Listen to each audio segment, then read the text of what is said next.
jika sudah di masjid atau musola sudah kumandang insya itu berhenti. Ya, pengertiannya.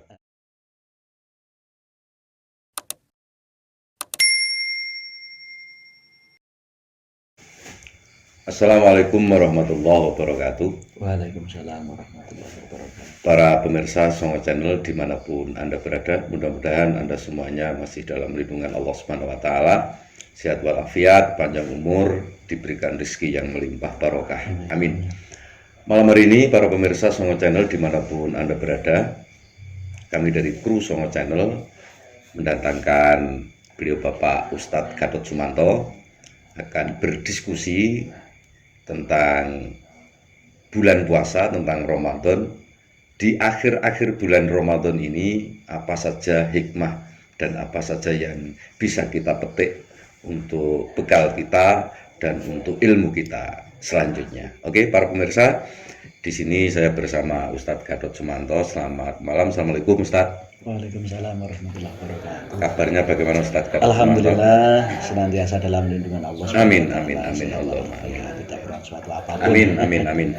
Begini Pak Gatot Sumanto, di bulan puasa yang tinggal hitungan hari, sebentar lagi Lebaran, alangkah indahnya jika Pak Ustadz mau berbagi ilmu, berbagi pengertian dengan saudara-saudara kita Muslim khususnya, dan para pecinta dan para subscriber Songo Channel dimanapun panjenengan semua berada. Kaitannya dengan bulan suci Ramadan, Ustadz Gatot Sumanto, monggo dipersilahkan. Oke. Assalamualaikum warahmatullahi wabarakatuh. Waalaikumsalam warahmatullahi wabarakatuh. A'udzubillahi minasyaitonirrajim. Bismillahirrahmanirrahim. Subhanaka la ilma lana illa ma 'allamtana innaka antal alimul hakim.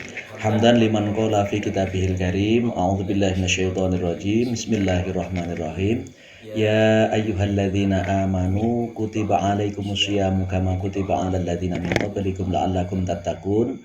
Shadaqallahul azim. Wassalatu wassalamu ala Rasulillah Muhammad ibn Abdillah sallallahu alaihi wasallam al-qail man shoma ramadhana imanan wa ihtisaban ghufira lahu ma taqaddama min dzambi wa sadaqa rasulun nabiyul karim wa nahnu ala dzalika minasyahidin wa syakirin walhamdulillahirabbil alamin amma ba'du.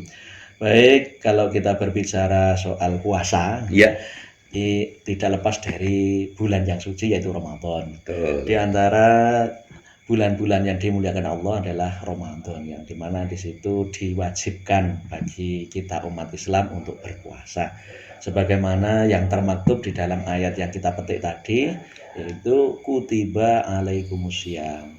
Ini yang dipanggil oleh Allah dengan ya ayyuhalladzina amanu, hanya orang-orang yang beriman saja. Hanya orang-orang yang beriman saja yang mendapat khitab atau panggilan, yaitu orang-orang yang beriman. Maka tidak menutup kemungkinan orang-orang yang di dalam hatinya imannya masih kurang, mungkin tidak ada greget untuk puasa, karena memang panggilan ini hanya orang-orang yang beriman. Mohon maaf. Masing-masing kita itu grade imannya kan tidak sama. Betul, ada yang rendah, ada sedang, ada yang tinggi. Makanya semakin tinggi iman seseorang, mestinya dia di dalam berpuasa gregetnya lebih dibanding yang imannya kurang, apalagi yang tidak beriman. Karena yang tidak beriman itu tidak punya kewajiban untuk berpuasa. Karena yang diwajibkan menurut ayat tadi adalah ya ayyuhalladzina amanu, orang-orang yang beriman, kutiba alaikumusiyam, diwajibkan atas kamu untuk berpuasa di bulan Ramadan. Begitu. Kama kutiba alal ladzina min qablikum, sebagaimana telah diwajibkan Allah atas orang-orang sebelum kita, sebelum orang-orang beriman umatnya Nabi Muhammad maksudnya. Jadi kalau kita tilik sejarah, semua orang, semua umat, semua agama insya Allah mengenal yang namanya puasa. Hanya beda istilah saja. Cara penerapannya. Mungkin ya.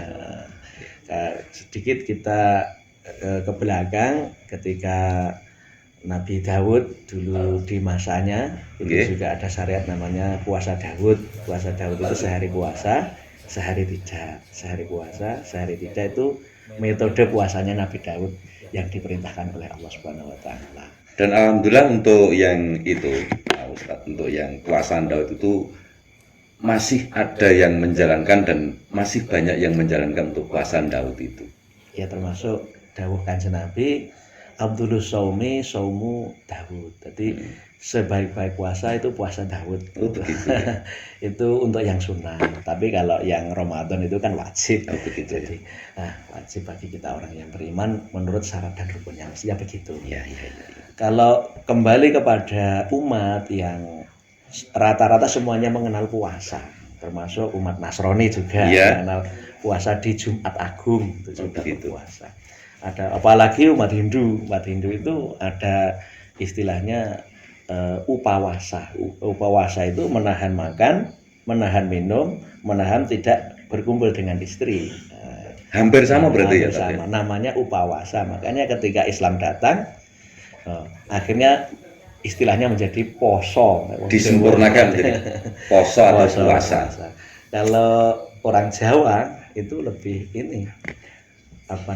lebih mengenal puasa lagi, karena di dalam kebudayaan Jawa istilahnya lelaku atau lakon. Kalau di bahasa Arab namanya riyadhah. Riyadhah itu ya menggembleng jiwa dan raga.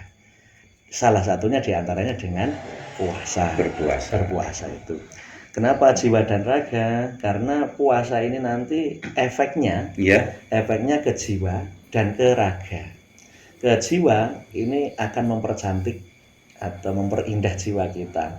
Istilahnya cantik dari dalam atau inner beauty. Jadi secara alami membentuk aura ataupun apa ini? Jadi auranya beda. Dan inilah nanti yang akan membentuk akhlak yaitu. Membentuk akhlak itu ketika rohaninya itu ditempa dengan riyadhah atau dengan lakon tadi. Betul. Terus untuk yang hubungannya dengan raga itu sesuai dengan dawuh Kanjeng Nabi, sumu tasiku. Berpuasalah kamu semuanya, niscaya kamu semuanya akan menjadi sehat. Di antara sehat ya puasa itu. Betul. Dan yang beredar di masyarakat kita, masyarakat Muslim tentunya kan sing imannya karena karakter iman manusia itu kan masing-masing. Umpamane yo puasanya itu ikut-ikutan yo isin karo keluargane dan sebagainya, itu kan ada yang dibuat untuk alasan mergo aku nek poso emah, aku nek poso mumet dan sebagainya, padahal Kanjeng Nabi sudah jelas nih tadi. Jelas dalam dawuh beliau itu supaya kita sehat ya kita puasa. Bahkan kalau di dunia medis itu kalau mau operasi harus puasa. Iya betul. Kalau dokter pasiennya mau dioperasi nggak puasa kan nggak berani.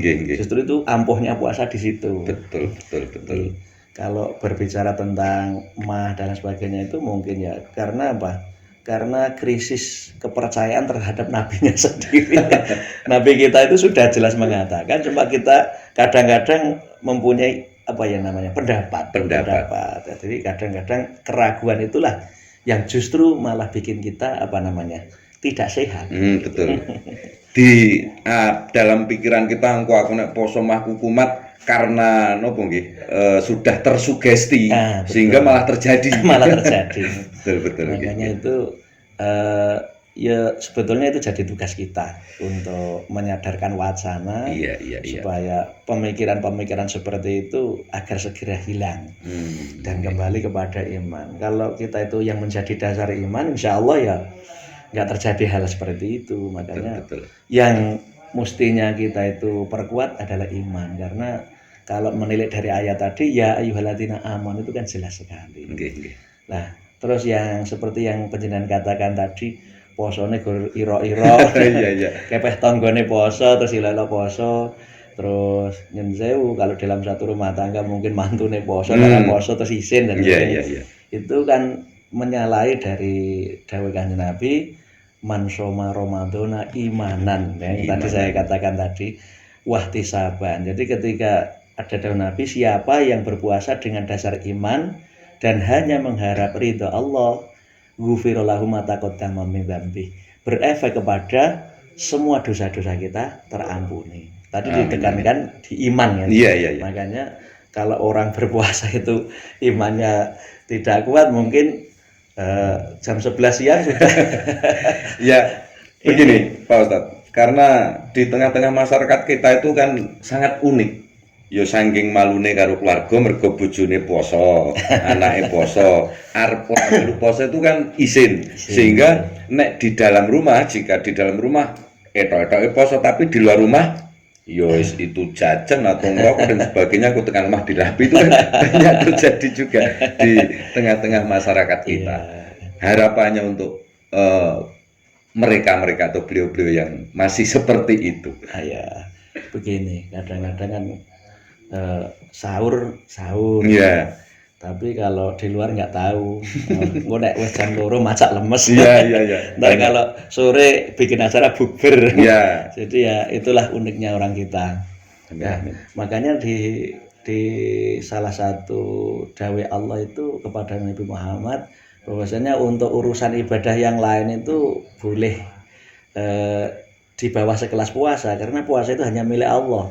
Jadi Allah sendiri yang akan ngasih ganjaran atau mengasih imbalan dan sebagainya, itu Allah sendiri, karena puasa itu memang benar-benar hubungan kita langsung kepada Allah Subhanahu wa taala. Oke, berarti sing biji dan yang ngasih hadiah itu kan ora kok orang-orang lain yang menilai kan. Makanya ini diperlukan keteguhan iman tadi. Jadi kalau dasarnya imannya kuat, nanti sambungnya dengan Allah itu langsung. Jadi ya, apapun itu yang membatalkan puasa mestinya ya kudu ditahan. Karena namanya as-shaum itu al-imsak, artinya apa? Ngeker itu menahan. Jadi menahan sesuatu yang membatalkan puasa. Kapan? Ya dari subuh. Bukan dari imsak loh ya. Iya. Ini yang menjadi apa ya namanya? Nah, ini menarik ini Pak. Karena sebagian besar pengertian dari masyarakat awam itu jika sudah di masjid atau musola sudah kumandang imsak itu berhenti. Ya, pengertiannya Tat. Untuk imsak itu bahasa Arab. Al-imsak artinya apa? Ngeker itu ngempetnya. Jadi ketika sudah jam menunjukkan waktu imsak, itu kita siap-siap untuk berhenti. Jadi kalau rem itu bukan di berhentinya, tapi masih direm dulu. Hati-hati, bentar lagi udah selesai.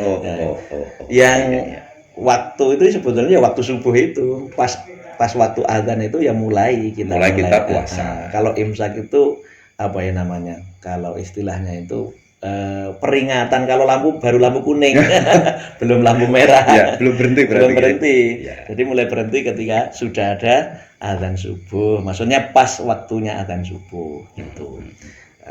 Makanya kalau di puasanya kita orang awam kadang-kadang kan ada jadwal itu imsak. Nah, itu ya untuk supaya kita hati-hati.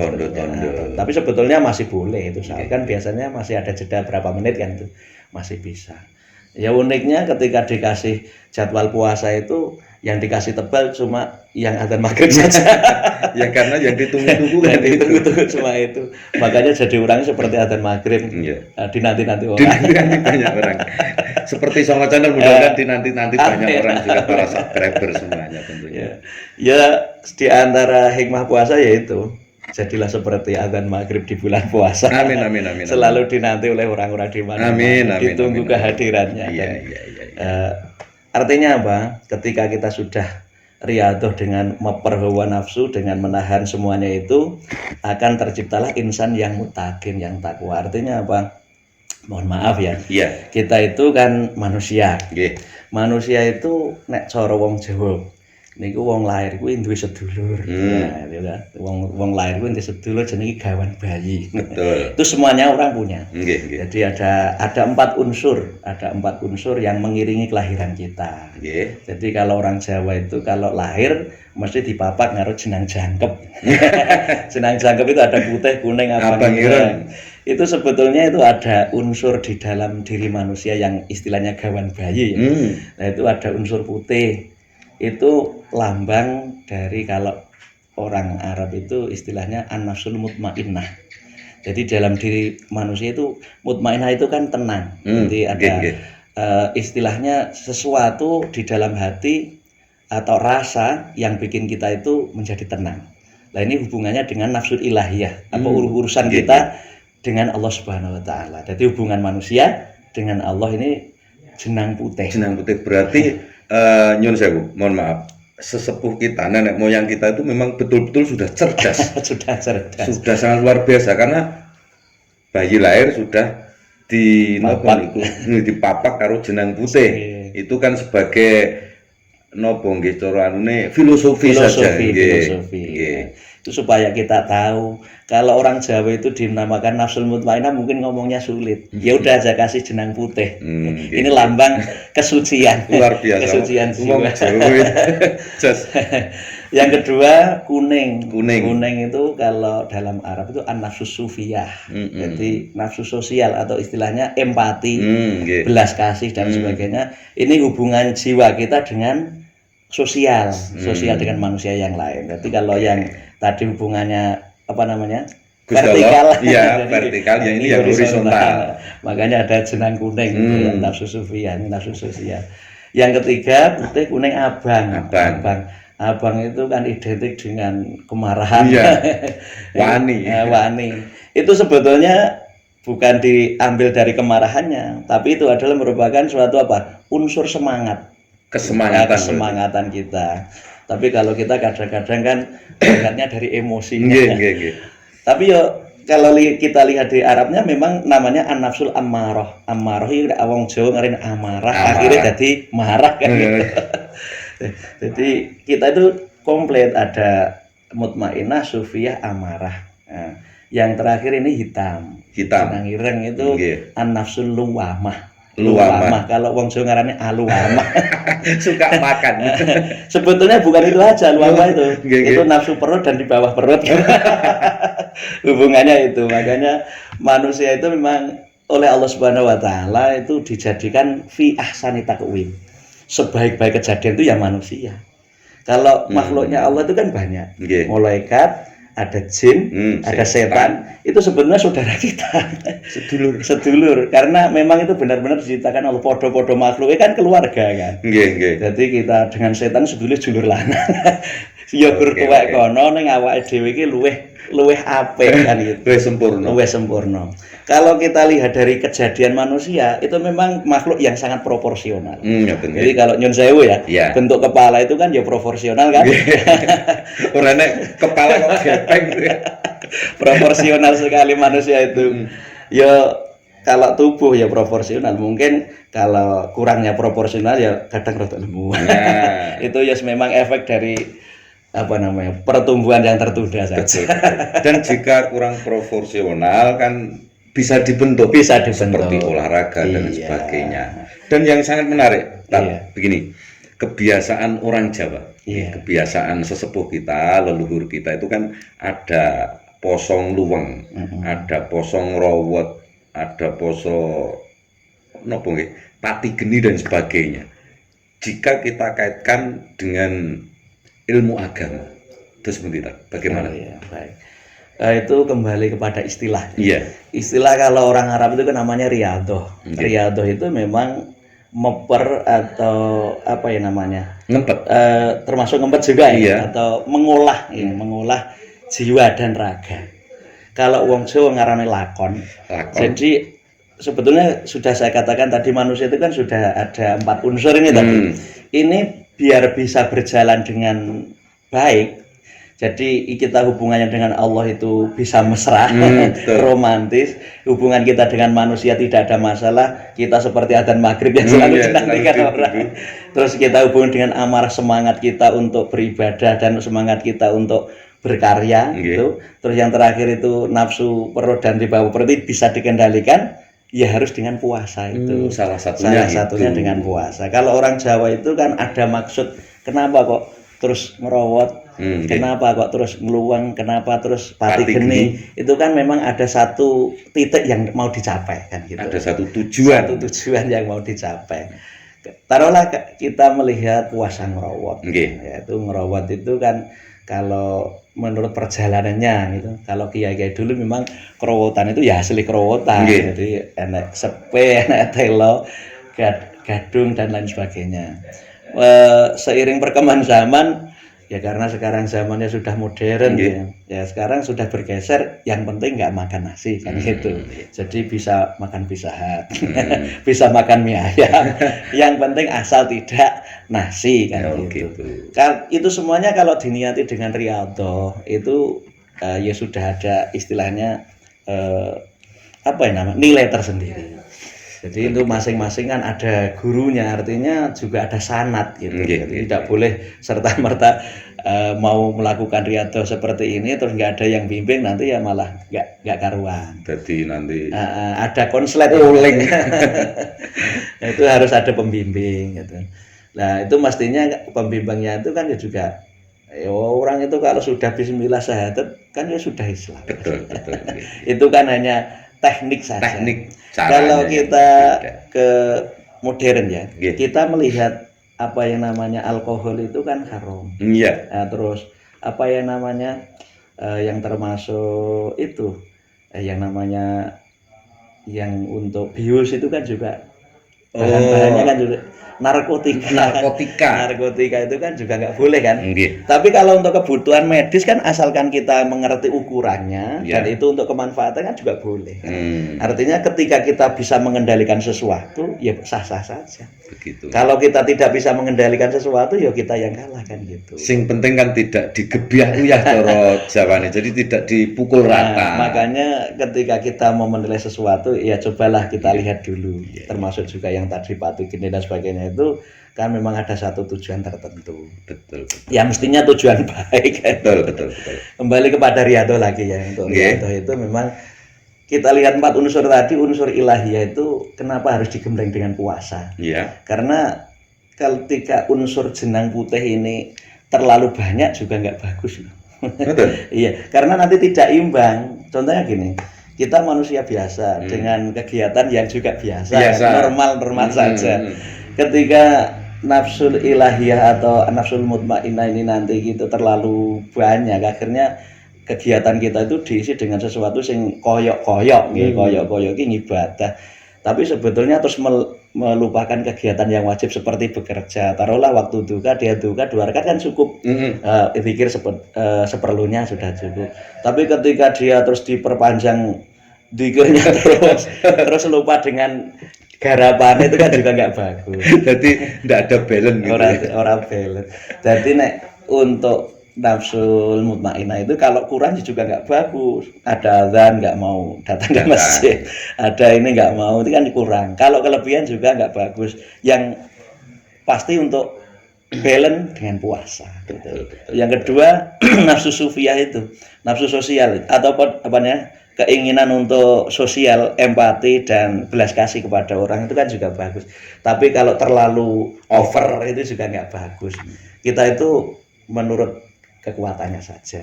Jadi kalau mau sedekah ya kita lihat kita termasuk golongan hewan apa, banyak apa emprit. Kalau emprit ya ngendok emprit wae, nek banyak ya ngendok banyak kan.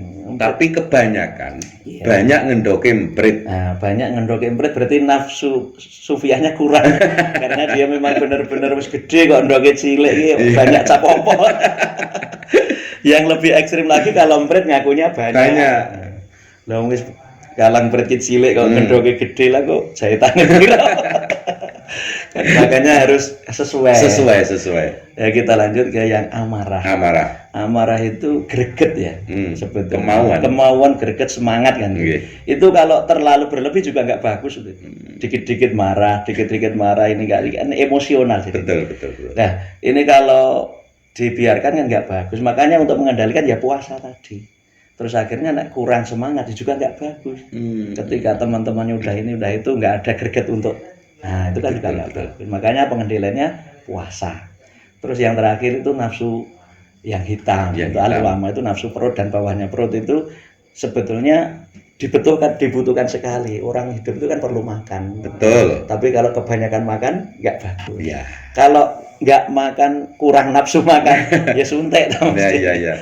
Harus balance, sedengah. Harus seimbang antara nafsu dan keinginan. Keinginannya. Dan terus untuk nafsu yang bawah perut mesti ini kalau laki kan suka perempuan suka laki itu kan fitrah itu gawan bayi.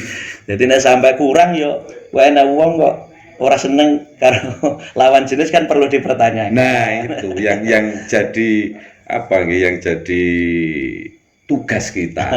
Sebenarnya jane seperti itu masih bisa dibenahi sebenarnya. Bisa. Cuma ada kemauan atau tidak. Gitu. Lah kalau terlalu berlebih ya namanya ya penjahat. Makanya untuk menghindari itu semuanya atau mengatur itu semuanya, itu kita dengan riyadhah atau lakon puasa tadi kembali kepada bahwasanya kita diciptakan oleh Allah Subhanahu wa taala fi ahsani taqwim, artinya kejadian kita atau tubuh kita, analogi tubuh kita itu yang terbaik. Kita lihat jin itu kadang-kadang kan kepalanya gede, tangannya cindak. Itu kan tidak proporsional. Betul. Masih bagus manusia. Makanya manusia supaya berkualitas itu coba kita puasa. Kesimpulannya. Pak Ustadz, Pak Gatot. Kesimpulannya, puasa adalah salah satu alat untuk supaya manusia menjadi pribadi yang mulia, pribadi yang sehat dan bermanfaat. Amin. Mulia, sehat dan bermanfaat itu adalah puasa. Oke. Terima kasih Ustadz Gatot Sumanto, luar biasa ngobrol kita malam hari ini. Mudah-mudahan bermanfaat untuk para pemirsa semuanya yang selalu setia bersama Songo Channel, dan jangan lupa tetap saksikan kami dengan dukung kami, like, komen dan juga subscribe di Songo Channel. Demikian ya Pak Ustadz, siap. Ada kurangnya lebihnya minta maaf. Sama-sama. Mudah-mudahan kita bisa ketemu lagi di acara yang lebih baik. Insya Allah. Oke, para pemirsa, demikian wawancara kami. Sekali lagi ada kurang lebihnya minta maaf. Semoga panjang semuanya para pemirsa Songo Channel di akhir-akhir bulan Ramadan ini selalu diberikan rahmat hidayah dari Allah Subhanahu wa taala dan selamat menunaikan ibadah puasa. Assalamualaikum warahmatullahi wabarakatuh. Waalaikumsalam.